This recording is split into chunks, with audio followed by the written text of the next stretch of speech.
Hi, my name is Kira Dornish, and I chose to analyze Nalgene. So let's get started. Here's just a quick overview of what we're going to talk about today. Nalgene started in kind of haphazardly in 1948. 1949, excuse me. A chemist in New York was looking for a container that he could use in his lab that was see-through, wouldn't shatter, and can withhold like extreme temperatures. So he invented what we now know as Nalgene bottles. He found them pretty useful, and so did his lab mate. So him and 3 other guys started the Nalgene company and started selling Nalgenes as a lab product, like something that people can use in labs. In 1970, the then president of Nalgene company started realizing that some workers were using it for camping, like using the tubes for camping. So he decided to try them out for himself with his son's Boy Scout troop and realized that they were great. They could hold a multiple variety of things. They had a screw top lids. They could hold pasta. They could keep things dry. They can hold water.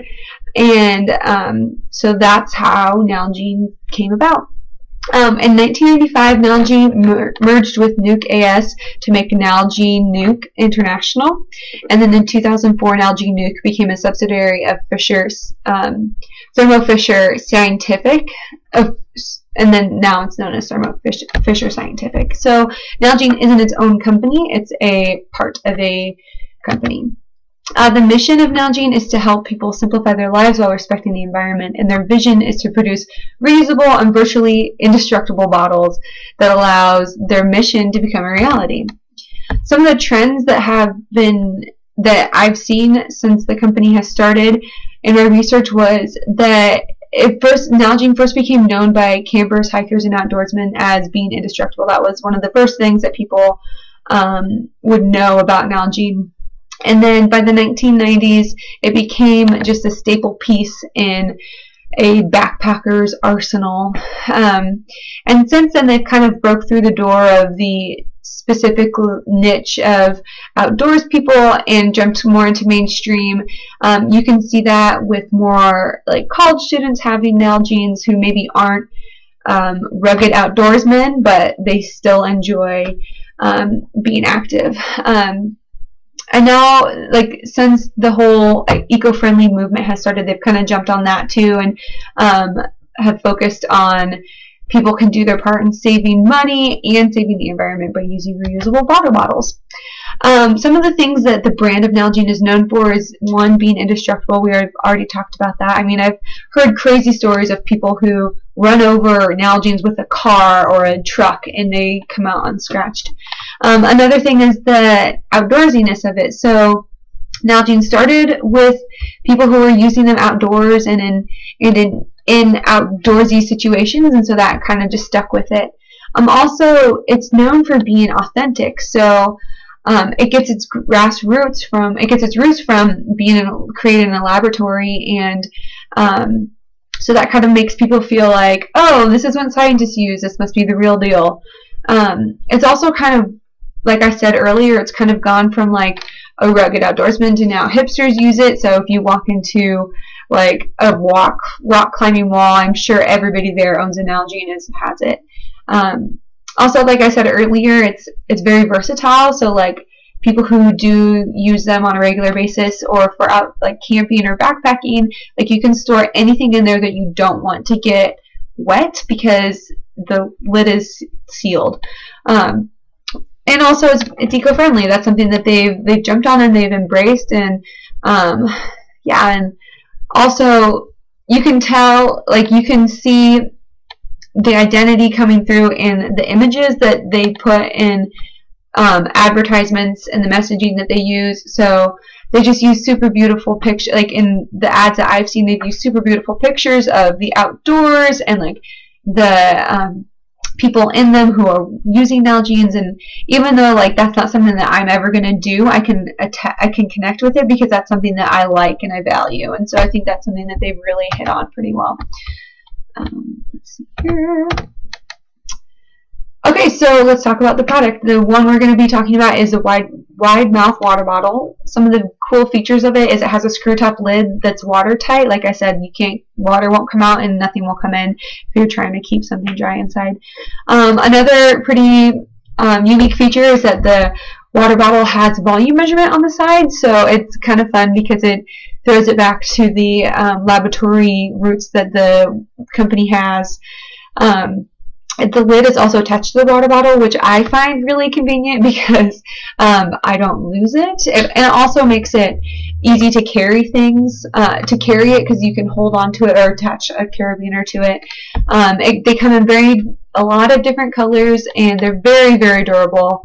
Like I said, that's something that the company's really known for, and that's something that they want to continue in their product. Getting a Nalgene is like getting a worry-free product. So you don't have to worry about losing the lid. You don't have to worry about spilling water in your backpack. You don't have to worry about losing the water bottle because you can attach it to your backpack or whatever.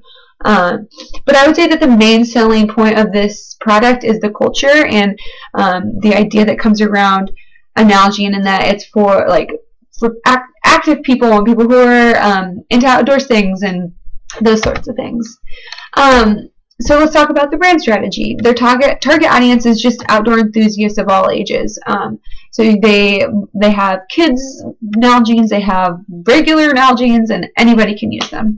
The media that they use to advertise has primarily been in ads and magazines, but they also use in-store displays, and they have PR and websites and social media and that whole gamut. They've also done a couple campaigns. Filter for Good they did with Brita a couple years ago, and Drink Up they just did recently with one of those campaigns. And the message that they focus on is that they focus on encouraging and enabling people to do outdoor activities. Like this ad, this is one of my favorite ones that I saw in my research. It says, "Water tastes better when you've earned it." So this is very much showing that they're encouraging people to go out and do something.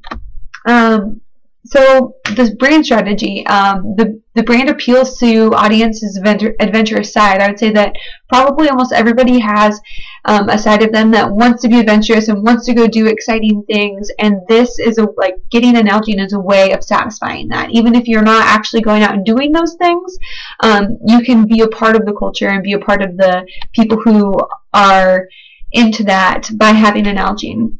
Also, it's such a good product and it's really good quality, and so it satisfies that desire for people to want to get a really good product. Getting a good product this is a great ad to show that. So it says it's tough enough to carry your SOS message when across the ocean when internet, telephone, and postal service no longer exist. That just is such a good example of how durable they are and how that's one of their main selling points. Nalgene has positioned itself as a leader in the reusable water bottle area because it's one of the first companies to provide a high quality reusable water bottle, and it's the most durable. That's something that they've claimed the whole time. Like I said, the product differentiates itself because it appeals to people's adventurous sides and challenges them to do adventurous things. It invites people to explore their daring side, and it has that authentic feel, the feel of coming from people who know the best products.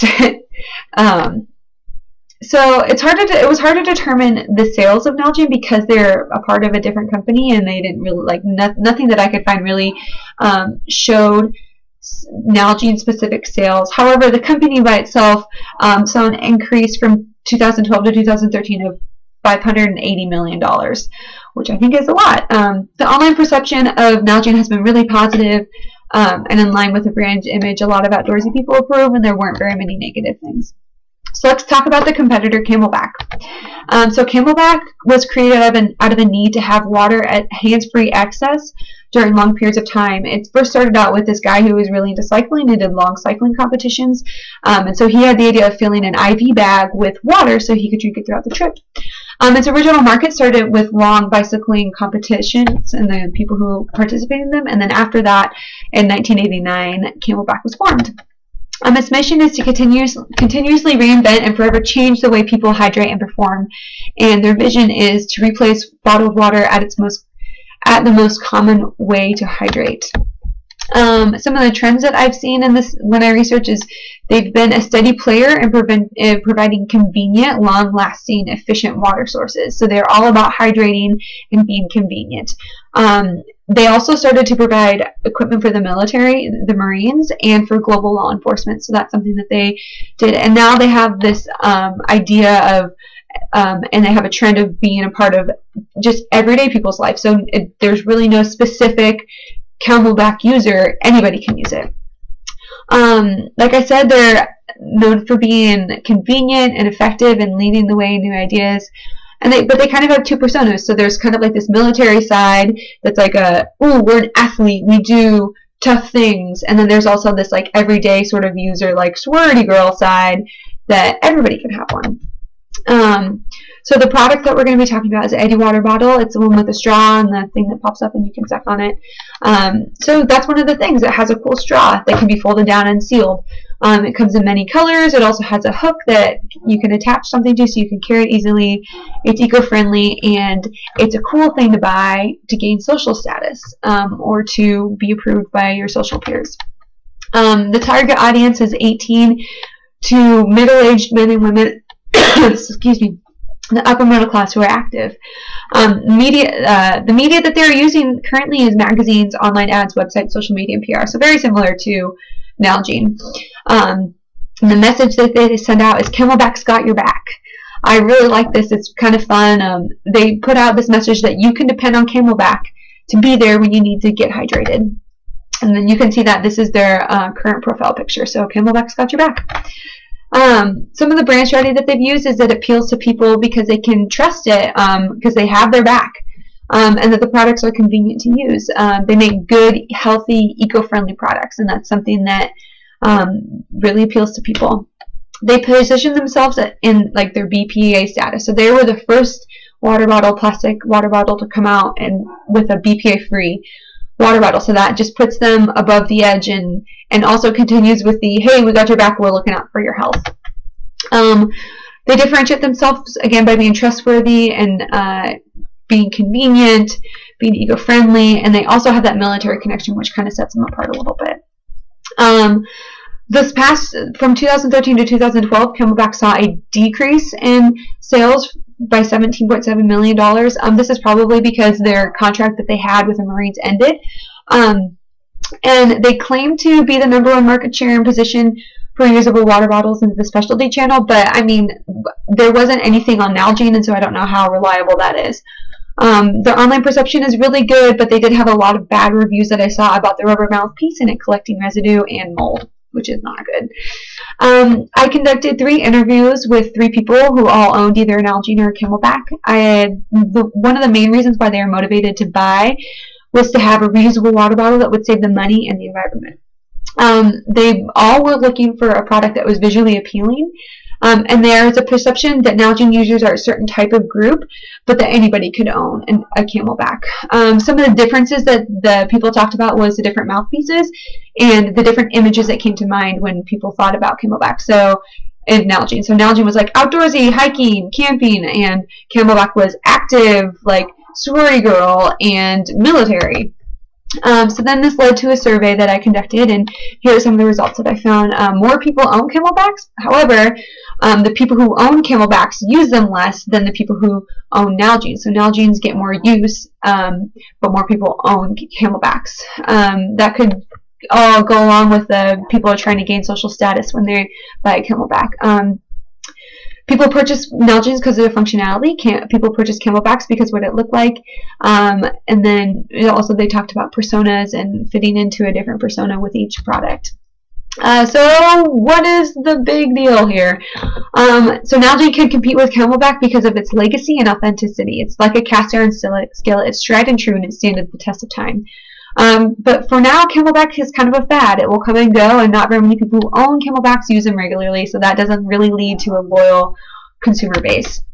We're going to skip that because I'm almost out of time. And the future of Nalgene, it's ahead of the competition. They have a loyal consumer base. People can express their identity through owning a Nalgene, and they can kind of get the I'm into I may not be into hiking and camping, but I am interested in it, and that's how they can express it. And they can stay ahead by nurturing the identity and maybe having community building things for Nalgene owners. Thanks, bye!